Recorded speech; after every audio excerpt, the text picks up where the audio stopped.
Good morning, students. So this is 8th standard, third term science subject. Okay, so now we are going to see that that new topic in third term is sound. So now we are going to study about the sound lesson. Students, sound are a part of our life. You are able to recognize many kinds of sounds. Sound is produced when a vibration causes pressure variation in the medium. A sound can be enjoyable experience in the form of music and a call of a songbird. At times, sound can be very disturbing sometimes. That is, we call as noise. Sound must travel through matter to be heard. The vibrating object makes the air around it vibrate.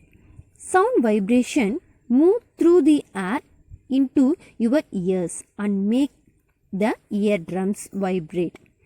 Volume is how loud or soft a sound is. And then how our sound produced, the rapid back and forth movements are called the vibration of the string. That only that sounds can, the vibration of the sound, it can be produced. It is composed of waves of compression and rarefaction in which the human ear is sensitive. Sound is produced different because of the differences in shape of the air cavities in the throat, mouth and nostril regions. So, the object which produce sound could be anything. It could be the vocal cord of a person. Next, students, all of you know how does sounds travel? When an object vibrates, it produces sounds.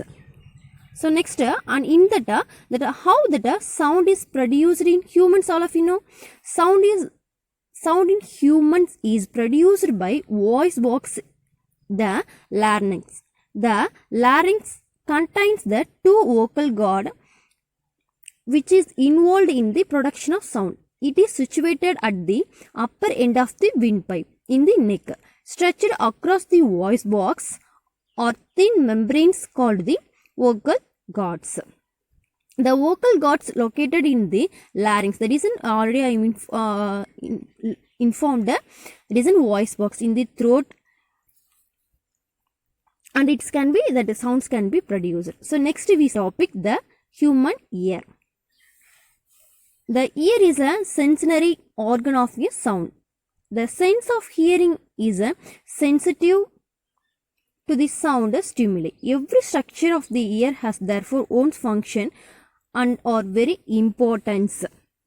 On the sounds can reaching the ear, the sound wave vibrates the eardrum. After only we hear that sounds, that vibration of the eardrum. After only we hear that sounds. The delicate membrane inside the ear, that can be, the ear can be defined into three parts, that is an inner ear, middle ear and then outer ear. And then the vibration are picked out by special types of cells in the inner ear. These cells are attached to nerve fibers which transmit the vibration to the brain. The brain processes the information and helps to recognize the sounds. So next we see about sound needs a medium to travel. Sounds needs a medium to travel. The medium can be air, that is, a medium is air, water or a solid such as a metal wire also. Sound cannot travel through the vacuum. If an electric bell is placed on a soundproof material in a glass jar with vacuum, the bell will not be heard. This proves that sounds need a medium to propagate. There is complete silence in space because it is almost empty. So in that bell jar we can't able to see that the bell also ring, but we can't able to hear the sound. So compulsory sound can be traveled means air can be, the medium can be need. So next we see about speed of sound. Sound travels with some speed. It measured by the distance traveled by sound in 1 second. The speed of sound is different in different media. Sound travels faster in a denser medium. For example, sound travels faster through a metal wire than through air, which is a lighter. Similarly, sound travels faster water than a air. So next we see about frequency and amplitude of a sound wave. The vibration of a particle in a sound wave is similar to the movement of pendulum. A pendulum moves on either side of a fixed point. Such a movement is known as oscillation. So if we take one that bob, it can be that the oscillation being at B completes one oscillation when it travels B to C. So that one oscillation means to and fro motion, that we call as one oscillation. An oscillating particle has a frequency and amplitude. The frequency of an oscillating particle is the total number of oscillations made by the particle in 1 second. So therefore, unit of that frequency of sound is a Hertz, Hz. So next we see about loudness of sound. The loudness of a sound is determined by its amplitude of the sound wave. As the amplitude increases, the loudness of the sound increases. If the amplitude is very small, the sound is faint and cannot be heard. You must have realized that the sound you hear is louder when you are closer to the source of sound, and it becomes weaker as you move away from the source. Loudness is the characteristic of sound by which a loud and faint sound can be distinguished. The magnitude of auditory sensation is called loudness. So this is because as the sound wave progresses, its particle lost energy while trying to vibrate the adjacent particles. So next we see about pitch of sounds. Besides loud or soft, sound has one more characteristic. Every sound has a pitch. Most girls have a high pitched voice, and boys that are a high pitched voice produce a shrill sound. Most men have a low pitched voice. A low pitched voice produce a deep tone. In that the pitch of sound depends upon the frequency of sound. Greater value of frequency, larger is the value of pitch of sound. The high pitch of sound should not be confused with loudness. A high pitched sound can be loud or soft. Similarly, a low pitch is not a feeble sound. A low pitched sound can be loud or soft. So the sound waves K and M the same amplitude but different frequencies. The sound waves therefore have different pitches. So next we see about that audible and inaudible sounds. So every animal is able to hear sounds in a certain range of frequency. There is an upper and lower limit of frequencies that each animal can hear. A normal human ear can hear a sound only if its frequency lies between 20 Hz and to 20,000 Hz. In other words, a human ear either hear a sound of frequency less than 20 Hz nor a sound of frequency less than 20,000 Hz. Different peoples have different range of audibility.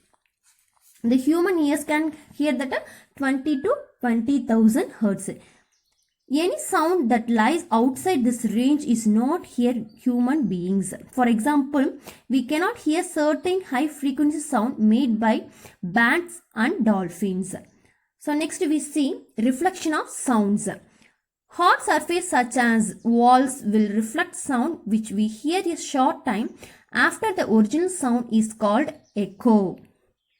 The sound waves like a rays of light get reflected after striking a surface. So a reflected sound creates an echo. All of you clear what is my echo? The reflected sound that we call as an echo. Sound travels 340 meters in a second. To hear an echo, a person must be at least 18 meters from an object such as a wall that would reflect a sound. Echo can be used to calculate the speed of sound. Let one is standing at the distance of 100 meters from a height of the wall.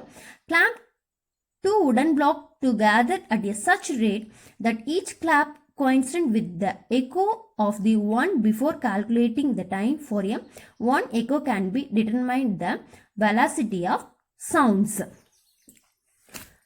So next, so in that, for example, just by the type of echo produced, dolphins are able to know the difference between hidden rocks and hidden fish. Even fish hidden under the sand are not safe. So that bat can be produced that ultrasonic sounds. The ultrasonic sounds is an oscillating sound pressure wave with a frequency greater than the upper limit of the human hearing range. Sound waves with frequency above 2000 hertz are called ultrasonic waves. So what is my ultrasonic? So above that sound waves with frequency above 2000 hertz called ultrasonic waves cannot be heard but can be detected electronically and displayed on cathode ray oscilloscope. Okay children, so next we see about musical instruments. So there are three types of the musical instruments are the stringed instruments, wind instruments, percussion instruments. So in the stringed instruments, musical instruments, sound is produced by vibrating metal strings. Metal strings of different thickness and length are used to produce musical notes. So in the wind instruments produce sound by a vibrating column of air. So in the percussion instruments they produce sound by vibrating the membrane with the fingers or palms. For example, that this is achieved by closing or opening that holes. So the different instruments are there. That is an flute, guitar, veena, tabla, keyboard are having. So here, what is that? Flute or example for wind instrument, guitar, veena are example for stringed instrument, tabla, keyboard are example for a percussion instruments. So in that lesson, so we see that the last topic is noise pollution. So in that noise pollution, all of you know what is my noise pollution? Some sounds are disturbing means. So that sounds we call as a noise pollution. Noise. A disturbing sound need not always be very loud. Reflection of sound is more prominent if the surface is rigid and smooth, and less if the surface is soft and irregular. Soft material absorb large amount of sound energy. By using such materials in noisy places, we can reduce the level of noise pollution. If the surface of classroom are too absorbent, the sound level may be low for the audience. We all know how disturbing the sound may by water dripping into a bucket. Noise is unwanted sound that can greatly affect your quality of life, health if continuously exposed to it. It can also result in headaches, sleep deprivation and stress among others. Everyone has a different tolerance threshold when it comes to noise, but it's unrealistic to expect complete silence. So that is why if earphones are not used carefully, they can cause a permanent damage to the ears. So the noise pollution also affect our health and behavior also. Okay children, the lesson will be completed. Thank you. Stay home, stay safe.